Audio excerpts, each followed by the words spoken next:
আসসালামু আলাইকুম বন্ধুরা, সবাই কেমন আছো? আশা করি অনেক ভালো আছো। আজকে আমি দুপুরে শুটকির ভর্তাটা করব, এই জন্য আর কি তোমাদেরকে দেখাচ্ছি।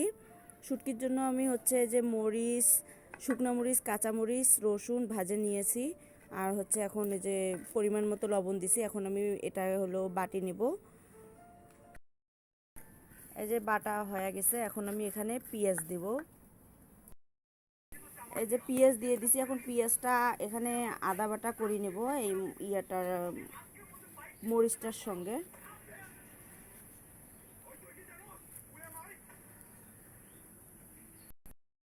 পেঁয়াজটা হয়ে গেছে, এখন আমি ওই যে শুটকিটা দিছি আর ধনিয়ার পাতাটা দিয়ে দিছি। এখন আমি এটা একটু মাখা মাখা করে আর কি আদা বাটা করব।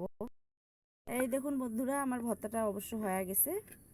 এই দেখুন, অনেক সুন্দর লোভনীয় একটা শুটকি ভর্তা। তা কেমন হয়েছে অবশ্যই জানাবেন কমেন্ট করে। সবার জন্য দোয়া, আন্তরিক ভালোবাসা রইল। আসসালামু আলাইকুম।